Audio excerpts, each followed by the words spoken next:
Peraí.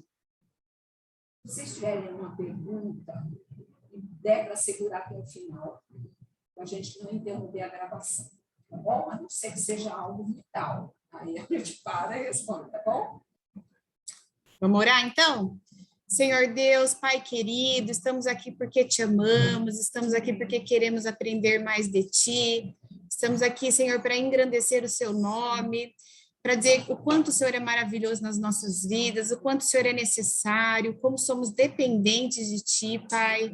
Queremos colocar a nossa vida agora em suas mãos, os nossos corações, as nossas mentes, Pai, para que o Senhor venha, teu Espírito Santo falar, cada uma aqui, no seu íntimo, no seu particular, que o Senhor possa abrir o nosso entendimento, Senhor, para que a gente possa ver além dos olhos naturais, para que a gente coloque os óculos, Senhor, das coisas do alto e consiga perceber aquilo que o Senhor tem para nós, Pai, que seu Espírito Santo possa ir revelando e nos mostrando áreas da nossa vida em que precisamos colocar diante de Ti.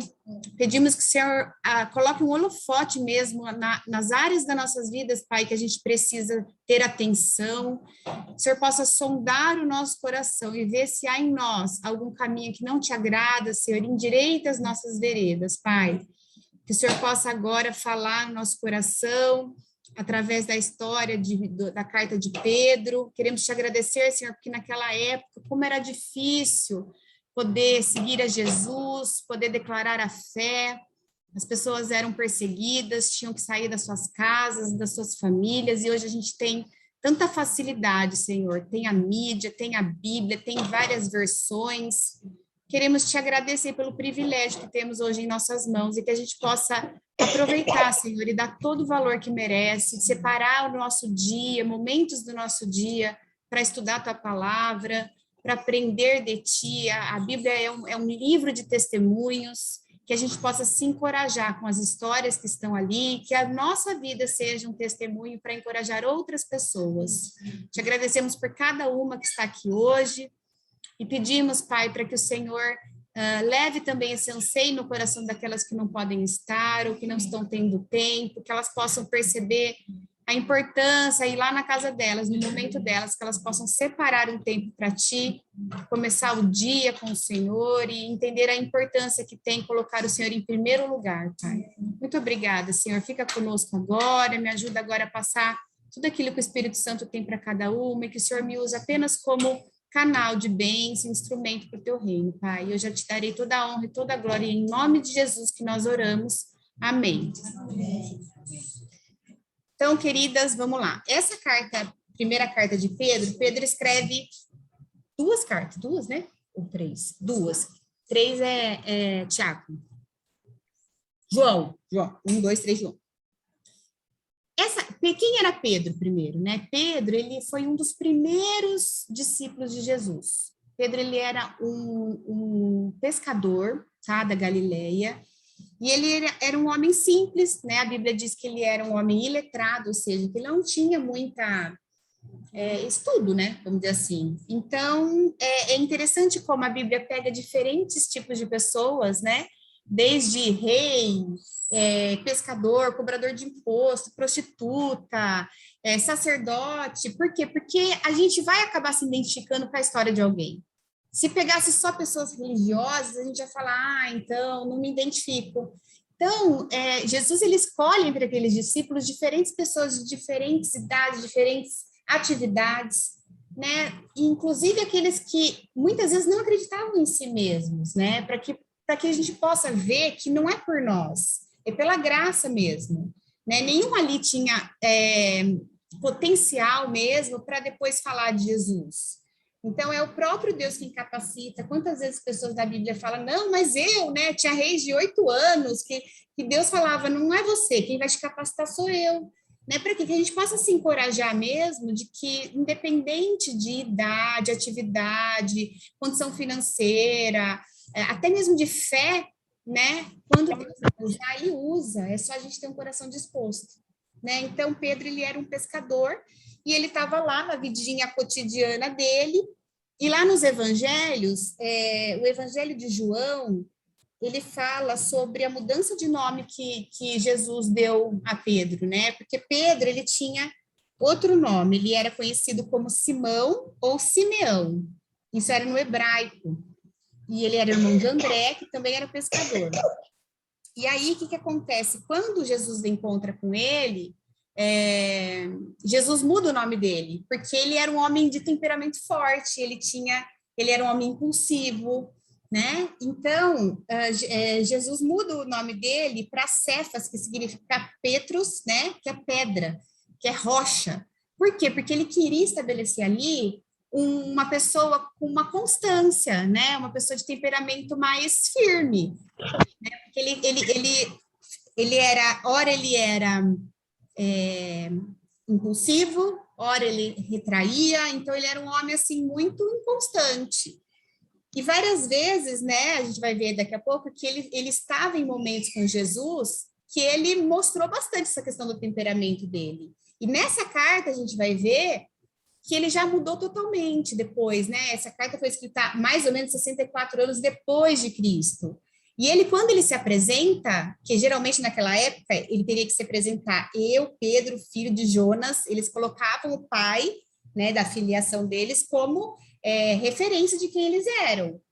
E ele já se apresenta, eu, Pedro, apóstolo de Jesus. Então ele já coloca ele como quem está dirigindo a personalidade dele agora, não é mais ele próprio, é Jesus.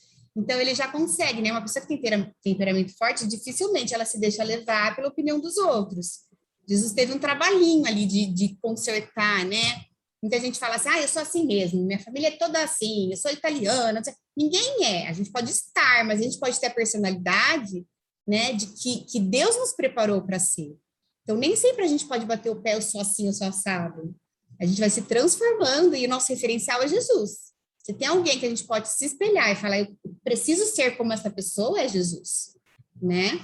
A gente vê muitas pessoas querendo se espelhar, né? Às vezes até em autoridades, em pastores, entra na igreja por causa de alguém. Se você entra na igreja por causa de alguém, você nunca entrou por causa de Jesus, essa pessoa vai sair.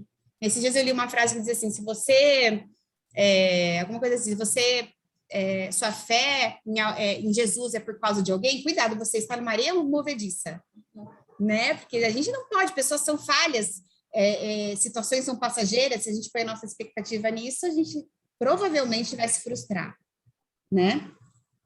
Então, lá no Evangelho de Lucas, no capítulo 5, vamos ver lá versículos 1.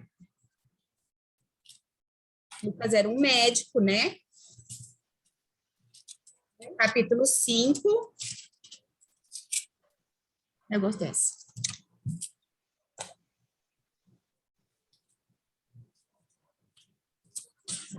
Lucas 5, capítulo... por causa do... Vamos lá. Capítulo... Lucas 5, desde o 1 aí, ó, para a gente entender um pouquinho como foi o encontro dele com Jesus, tá? Estando Jesus... Eu vou ler na NVT. Estando Jesus à beira do lago de Genezaré, grandes multidões se apartavam em volta dele para ouvir a palavra de Deus. Deixa eu ver se é aqui mesmo. E notou que junto à praia havia 2 barcos vazios, deixados por pescadores que lavavam suas redes. Entrou num dos barcos e pediu a Simão, seu dono, que o afastasse um pouco da praia. Então sentou-se no barco e dali ensinou as multidões. Quando terminou de falar, disse a Simão, agora vá para onde é mais fundo e lancem as redes para pescar. Simão respondeu, mestre, trabalhamos duro a noite toda e não pegamos nada. Mas por ser o Senhor quem nos pede, vou lançar as redes novamente. Dessa vez, as redes ficaram tão cheias de peixes que começaram a se rasgar. Então pediram ajuda aos companheiros do outro barco e logo os 2 barcos estavam tão cheios de peixes que quase afundaram. Quando Simão Pedro se deu conta que havia acontecido, caiu de joelhos diante de Jesus e disse, por favor, Senhor, afaste-te de mim porque sou homem pecador. Pois ele e seus companheiros ficaram espantados com a quantidade de peixes que haviam pescado, assim como seus sócios Tiago e João, filhos de Zebedeu. Jesus respondeu a Simão, não tenha medo, de agora em diante você será pescador de gente. E assim que chegaram à praia, deixaram tudo e seguiram Jesus. Então, esse foi o encontro que teve, né, Simão com Jesus. Eu acho interessante que ele já tinha feito de tudo, ele já tinha ido pescar, não tinha achado nada, né? E aí, Jesus fala para ele assim, né, vá mais fundo. Isso me faz pensar, né? Às vezes a gente fica tão no raso na nossa vida que a gente quer pegar peixe ali. E Jesus fala, vai além, vai adiante, né? Às vezes o que a gente está precisando alcançar está além daquilo que a gente consegue ver ali. Eu li uma frase que fala assim, quando a gente está na curva da vida, a gente não vê a outra parte, a gente só vê a curva, a gente não vê a continuação. Então, quando Deus faz uma curva na nossa vida, a gente tem que confiar. Se a gente está entregando para Deus o controle da nossa vida, né, onde Deus está no controle, não há engano. Vão ter curvas, vão ter altos e baixos, né? Mas a gente tem que confiar. Entrega teu caminho ao Senhor, confia nele, mas ele fará. Muitas vezes entrega, mas segura. Então, a gente tem que confiar. Aí ele fala, jogue as suas redes. Jesus já não poderia ter enchido o barco dele? Fala, olha lá que seu barco está cheio. Ele fala, jogue as suas redes. Ou seja, a gente tem que agir também. Não é só esperar cair do céu. Né? Então, ele deu as instruções, a oração é orar mais ação, a gente tem que fazer a nossa parte. E aí ele enche, e ele fala assim, nossa, mas eu trabalhei uma noite inteira, mas como é o Senhor quem está pedindo, eu vou fazer. Então, às vezes a gente acha que a gente fez uma vez e não deu certo, mas se Deus fala, vai e faz de novo, né? A gente tem que fazer de novo. Se Deus fala, perdoa de novo, perdoa de novo. Né? Então, às vezes a gente para e não continua. Já viram aquela fotinho que tem duas pessoas cavando? Uma desiste, estava logo ali o que ela queria, e a outra está longe, mas ela está chegando. Então, às vezes a gente pensa que está longe, mas se Deus está mandando ir, a gente tem que ir, né? E aí, esse foi, e eu acho interessante que também ele fala assim, ó, venha e me segue. E diz que largou tudo e foi.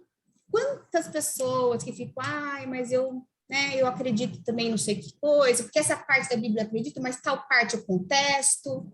A fé não questiona, a fé confia, né? A gente não pode acreditar só num pedacinho, a gente tem que acreditar em tudo. Eu resolvi acreditar, sem fé é impossível agradar a Deus.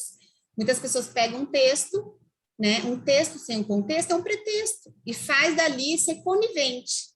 Não é só o que a gente quer ver se é conivente, é tudo, né? Então, até quando a gente está falando de Deus para alguém, chega uma hora que a gente vai ter que falar sempre a verdade. Tem hora que a coisa fica mais difícil, né? Porque começa a dar o conflito com as pessoas. A gente não precisa impor, porque quem convence é o Espírito Santo, mas a gente não pode também deixar de falar a verdade, né? Tudo tem uma maneira de ser dita, mas tem que ser dita, né? As coisas de Deus são inegociáveis. Então, às vezes, assim, a pessoa tem uma turma, mas eu vou falar que tudo bem, porque daí ela vai... Não, se na Bíblia está escrito aquilo, é aquilo. O bom é que a gente pode dizer, não sou eu que estou dizendo, está na palavra de Deus, está escrito. Por isso que a gente tem que conhecer, né? Porque a hora que a gente conhece o verdadeiro, todas as outras coisas falsas, a gente peneira. Se a gente não conhece o verdadeiro, a gente teria que conhecer todas as coisas falsas? Não precisa, desde que a gente conheça o verdadeiro, né? E aí, quando ele está lá no Evangelho de João, capítulo 1, é quando ele troca o nome. Vamos dar uma olhadinha lá. João 1, 40, 42. João 1, 40 até 42. Diz assim, André, irmão de Simão Pedro, era um dos que ouviam o que João tinha dito e seguiram Jesus. André foi procurar seu irmão Simão e lhe disse, encontramos o Messias, isto é, o Cristo. Então André levou Simão para conhecer Jesus. Olhando para ele, Jesus disse, você é Simão, filho de João, mas será chamado Cefas, isto é, Pedro. Né? Então aqui ele já trocou. Então assim, é legal a gente sempre ler os 4 evangelhos. Na verdade, não são 4, é um evangelho contado de 4 pontos de vista diferentes. Né? Se vocês forem falar desse encontro para alguém, cada uma vai falar de um ponto de vista diferente. Uma vai falar o que mais chamou atenção, a outra vai falar da palavra. Então, é importante a gente ler, eu gosto de ler também em outras versões, porque às vezes muda uma palavra, muda o entendimento, né? Então, quanto mais a gente tem essa variedade de informações, maior é o nosso entendimento, né? Bom, então, vocês entenderam do nome, ele mudou, né? Porque, chamou de Cefas, do aramaico Kefa, que significa rocha ou pedra, que em sua forma grega é Petros, ou seja, Pedro. Pedro foi um dos primeiros escolhidos, né, dos que seguiram Jesus, porque, na verdade, assim, quando Jesus escolheu os discípulos, Ele escolheu 12, mas os seguidores eram vários. E Pedro foi um dos primeiros que ele escolheu para ser os seus discípulos.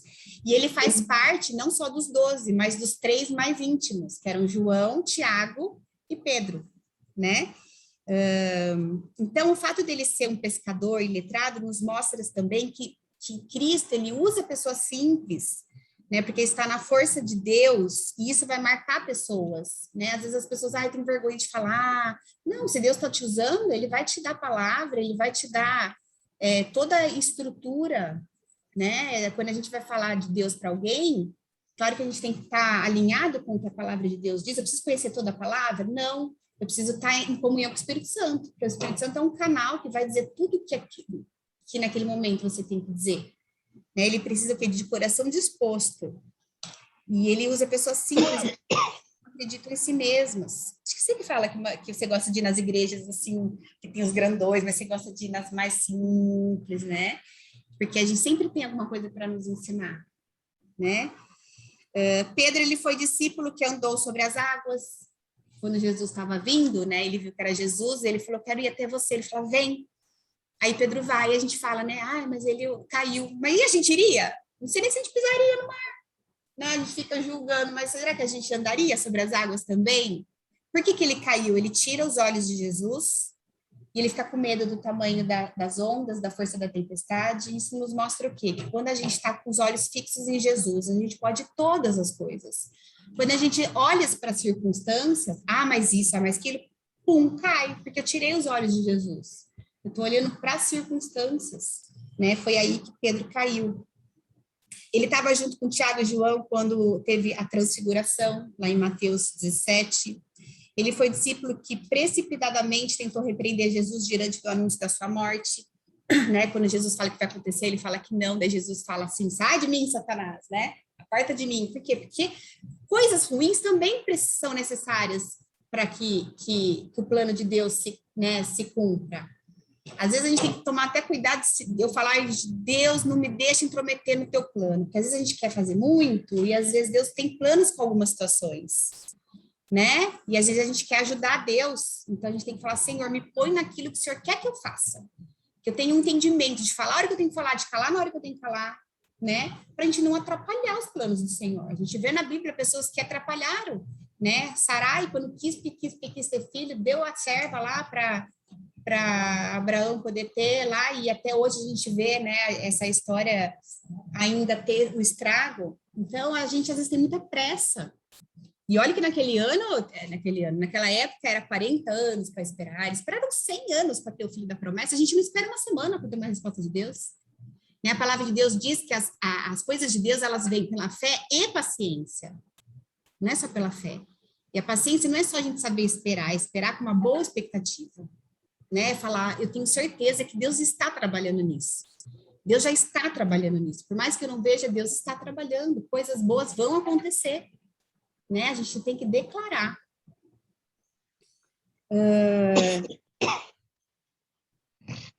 Também quando Jesus pergunta, né, para os seus discípulos quem que eles pensavam que ele era, porque ele falava assim que não sei quem diz que você é João Batista, não sei quem diz que você é Elias, ele fala, mas quem vocês dizem que eu sou? E aí Pedro fala, você é o Messias, filho de Deus vivo. Ele mesmo fala, né, Jesus fala, foi Deus que revelou isso para você.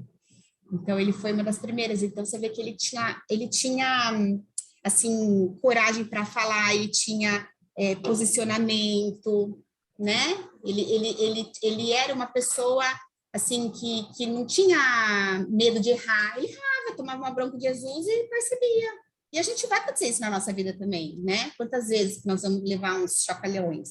E a gente tem que estar aberto, gente. Se a gente fica querendo só acertar, a gente não aceita, né? A gente tem que ter humildade para a gente entender que aquilo às vezes é para o nosso bem.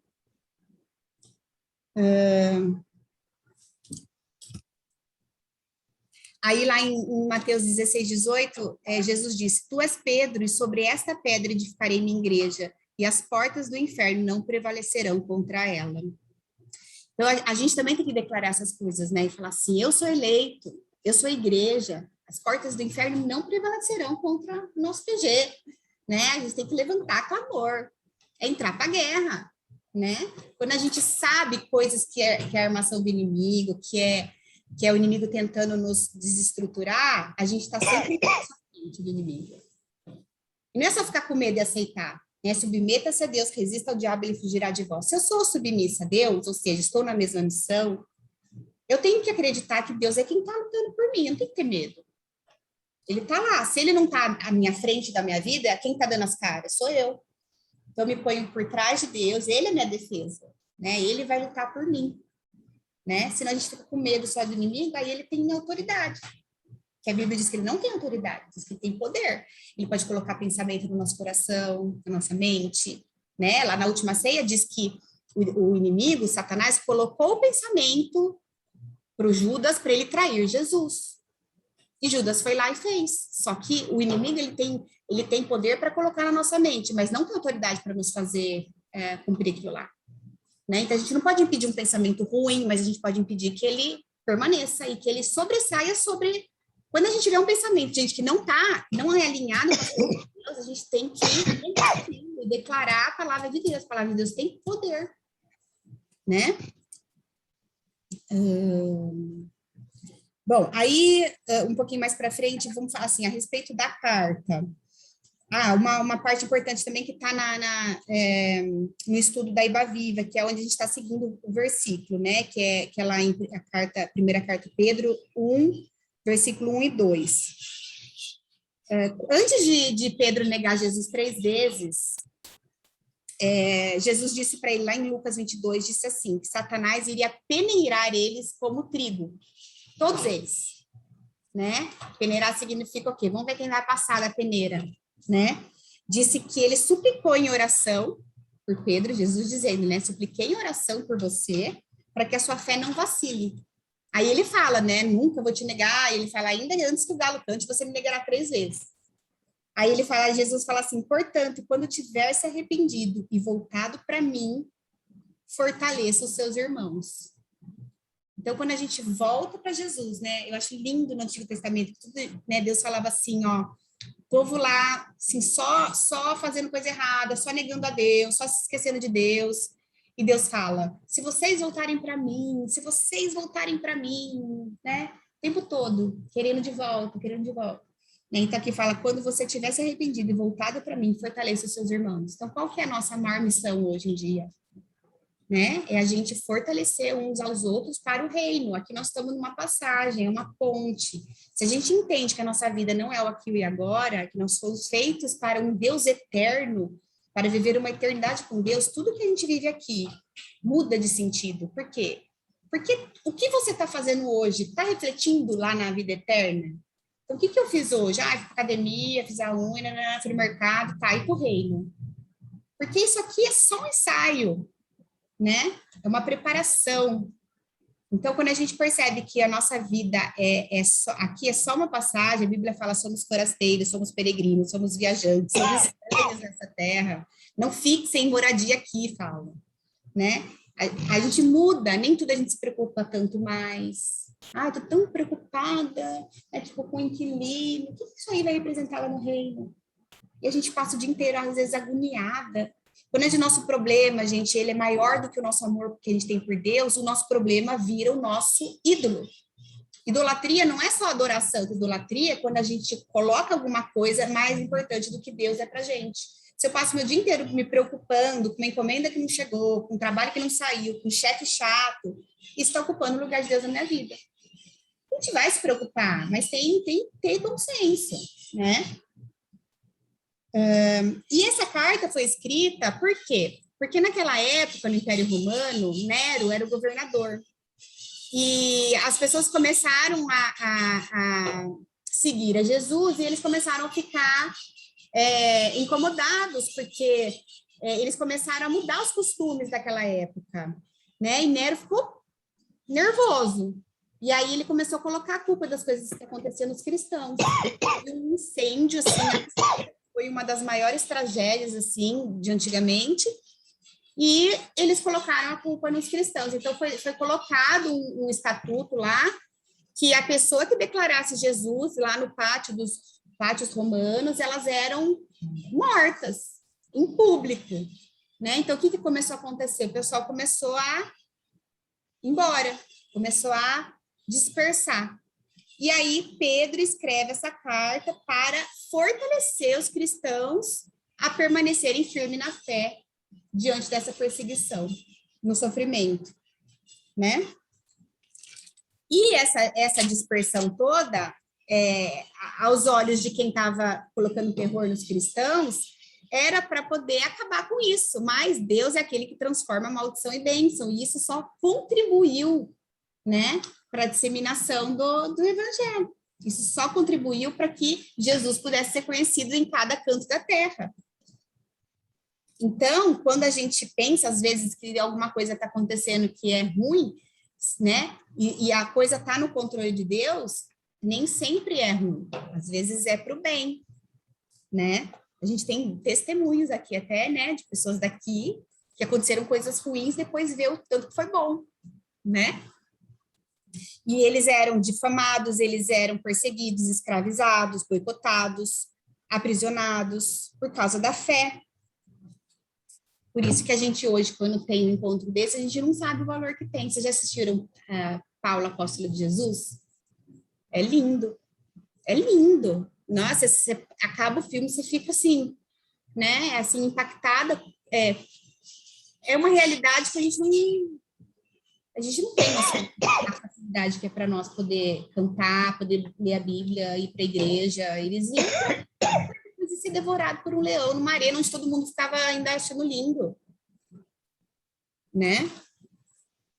E o propósito dessa carta era, então, ensinar os cristãos a viver em tempos difíceis, né? Eles queriam que esses novos convertidos tivessem Cristo como exemplo.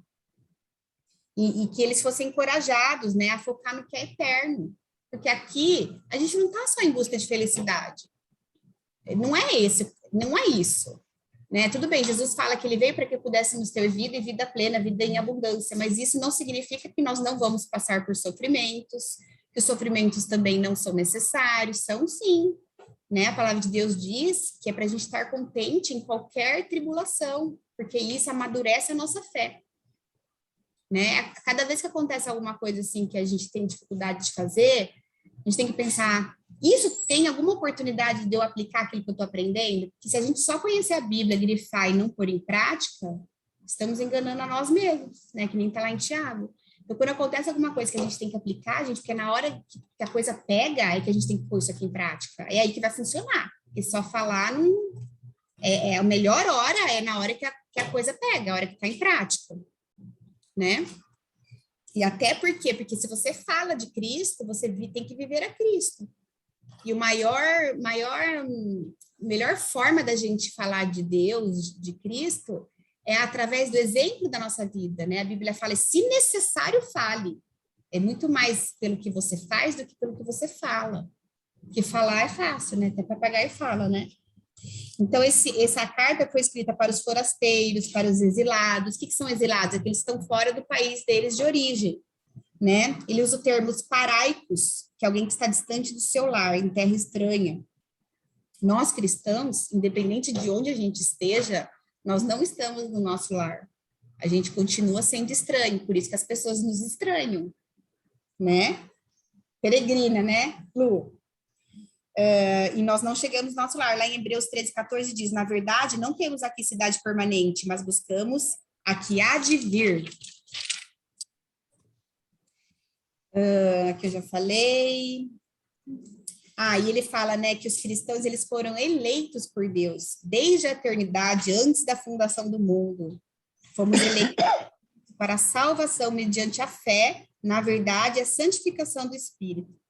Fomos eleitos para a santidade. Não fomos nós quem escolhemos a Deus, foi Deus quem escolheu a nós. Não fomos nós que amamos a Deus, Ele nos amou primeiro. Nosso amor por Deus é apenas uma resposta do amor dele por nós. Nós não fomos escolhidos porque cremos em Cristo. Nós cremos em Cristo porque fomos escolhidos. Nós não fomos escolhidos porque éramos santos, mas para sermos santos. Né? A palavra santo é uma palavra que, assim, as pessoas às vezes têm um preconceito. Santo, não é santo, não é de que não peca, é que é separado. né? Então, eu separei a minha vida, eu separei as minhas escolhas, o meu tempo, o meu dinheiro, as minhas amizades, aquilo que eu gosto, aquilo que eu acredito. Nós não fomos escolhidos para praticarmos boas obras, mas para as boas obras, né? Ter fé sem obras não anda junto. Quando a gente tem fé, a gente tem as obras, né? Dificilmente você vê uma pessoa que ela é comprometida com o Senhor e ela não se dói pelos outros, né? Que ela não quer ajudar. Porque o amor, Deus é amor, não é que Deus ama, Deus é. Então, assim, quem não ama não conhece a Deus, Deus não está nele, né? E é interessante que essa carta, ela foi escrita para as regiões da Ásia Menor, exatamente onde Paulo não conseguiu chegar quando ele foi, porque ele foi proibido de entrar em algumas regiões, né? E Deus direcionou ele para Macedônia. Então, exatamente onde ele não alcançou, né? Pedro escreve essa carta, ou seja, todos vamos ser alcançados. E a gente tem que alcançar a todos. Às vezes a gente pensa, aquela pessoa lá que está no meu trabalho, deixa ela é, né? Não, mas quem sabe não foi para isso que Deus te colocou ali? A gente tem que olhar o tempo todo as oportunidades que Deus nos deu para a gente fazer a diferença, né? Tem uma amiga minha que fala assim, mas você tem o chamado, você gosta, você, né, chamado para o ministério. Eu falei, não importa, você trabalha onde? E seu colega do seu lado? Tudo que a gente vai fazer, independente da atividade que a gente tem, a gente pode ser referência, a gente pode ser exemplo. Não existe uma pessoa que vai para a igreja domingo, ela é querida, aí chega na segunda-feira, ela mete pau nos outros. A pessoa, ela tem que viver aquilo que ela prega. Não existe santo na igreja profano segunda-feira, né? Deus não gosta disso, de que fica em cima do muro. O morno vai ser vomitado por Deus, né? A Bíblia diz, é sim, sim ou não, não. Né? Tá bom. Bom, e essa primeira carta de Pedro, ela é considerada a mais pastoral de todas, né? E ele escreve, então, para que eles se mantenham firmes em sua conduta. Ele escreve para animar os fiéis. Essa carta, ela foi tão bem escrita que começaram a duvidar da autoria dela, porque Pedro era um cara iletrado, mas se o Espírito Santo, quem capacita e quem inspira a pessoa a escrever, o Espírito Santo quem está ensinando, não fala que o Espírito Santo ensina todas as coisas? Eu fui levar uma menina no MOPS no sábado, aí a gente estava lá, é a primeira vez que ela usava o carrinho, eu não uso carrinho há quantos anos já, né? Eu virei para ela, a gente acabou de sair, eu falei, olha, eu falei lá que o Espírito Santo ensina todas as coisas, eu pedi, Espírito Santo, ensina a gente. Eu mexi no negócio, fechou. Falei, tá vendo? Ele ensina todas as... O que são todas as coisas? São todas as coisas, não tem ali uma categoria, carrinhos de bebê, ele não vai ensinar, ensina. Né? Então, no teu trabalho, como lidar com certa pessoa, né? Deus se agrada da gente pedir, né? Me ensina, me mostra como fazer, né? Então, já falei que ele fala que ele é...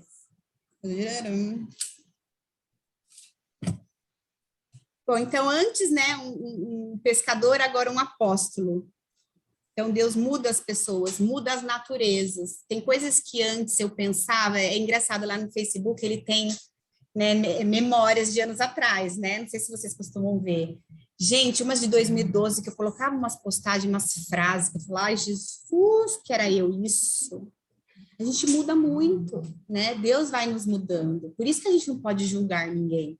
Porque às vezes a pessoa ainda não tem aquele conhecimento, não tem aquele entendimento. E é muito comum das pessoas, quando começam a aprender, a querer olhar para o outro e falar, né? A partir do momento que você julga, você quebra a lei. Juiz é só o Senhor, né?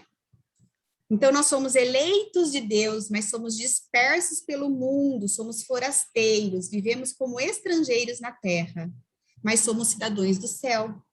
E espiritualmente, nós somos eleitos de Deus. Somos cristãos, povo de Deus, escolhidos para a eternidade, separados do mundo, suportando sofrimento e perseguição, mas proclamando as virtudes de Deus no mundo. Então, a nossa fé não pode ser sentimental. Se eu estou sofrendo perseguição, eu não posso parar de falar de Deus. Não é conflito, né? Por isso que fala que a gente tem que ser astuto como a cobra, mas simples como a pomba. Não é enfrentar, é pedir sabedoria do alto para saber a hora de falar, a hora de calar, mas não podemos deixar de falar por estar intimidados, né? Socialmente somos forasteiros no mundo, os cristãos são moradores estrangeiros deste mundo. Aqui não é o nosso lar, pois a nossa estada na terra é temporária, a nossa cidadania é no céu, somos eleitos de Deus e assim separados do mundo. Onde quer que estejamos, estaremos sob cobertura de Deus, o que nos torna diferentes e desraigados do mundo. Né? Eu estou fazendo uma série lá daqueles videozinhos e fala a importância que é a gente não se acostumar. A gente fala tanto aquele não se acostume aos padrões deste mundo, que às vezes a gente fala sem perceber, mas hoje em dia a gente tem tanta facilidade, tanta distração, e a gente acaba gostando, né? E fala que a amizade com o mundo é inimizade com Deus. Então, é como se a gente recebesse... A Bíblia diz que nós somos embaixadores. Embaixadores é o quê? Representantes. Então, se eu sou representante de Cristo e a minha namorada não é aqui, se eu me acostumar com aqui, eu deixo de representar ele lá. Que as coisas são diferentes. São totalmente ao contrário, né? O nosso mundo fala que a gente tem que ser autossuficiente, auto não sei o que lá. Não é autoajuda, é ajuda do alto. Então, se eu sou muito alto tudo, não cabe Deus na minha vida. Né? Então, quando a gente se acostuma demais com as coisas daqui e começa a gostar, a gente tem que parar para pensar, será que isso está agradando ao Senhor? Outro dia eu fui falar para as meninas que eu dou lá o discipulado, né, que elas não têm ainda um relacionamento com Deus sobre a questão do Halloween. Nossa, quase fui bombardeada, a gente respira, deixa falar. Por quê? Não é porque todo mundo faz o que eu vou fazer, mas esse é um entendimento que eu tenho, não preciso julgar quem vai. Mas é uma coisa que não me agrada, não me faz bem. É porque todo mundo está fazendo, mas é uma festa só, deixa as crianças se divertir. Aí que mora o perigo, gente, porque são as pequenas pedras que nos fazem tropeçar. Né? A Bíblia diz que se nós somos fiéis no pouco, Deus nos colocará sobre o mundo. Você fala não para um Halloween, porque se Deus é vida, Deus é luz, por que eu vou fazer uma festa das trevas? Mas as crianças gostam do doce, não percebe a pegada de Satanás, querendo conquistar as crianças? É aí que eu tenho que falar que não. Mas e daí falar da fada do dente? É uma mentira. É verdade? Fada do dente? Então, é uma mentira. A Bíblia diz que o pai da mentira é o diabo. Então, essas pequenas coisas que às vezes a gente se permite, né? Não existe mentirinha. Ou é mentira ou é verdade. Então, nessas coisas que a gente tem que se posicionar. Não é sair, assim, né, condenando todo mundo, mas é a minha conduta. Eu vou ter que prestar contas para Deus do que eu faço. Cada um será responsável por si. Né? Por exemplo, se eu estou brigada com a minha vizinha, eu não vou chegar lá e falar, mas por que foi ela? Ele fala, não estou perguntando de você, qual foi a sua conduta? A Bíblia diz que temos que fazer de tudo para ter paz com todos. Quando a gente não está em paz com alguém, mas eu tenho feito de tudo para ter paz com essa pessoa? Será que eu preciso pedir desculpa? Será que eu ofendi? Né? A gente precisa quebrar esse orgulho, porque o orgulho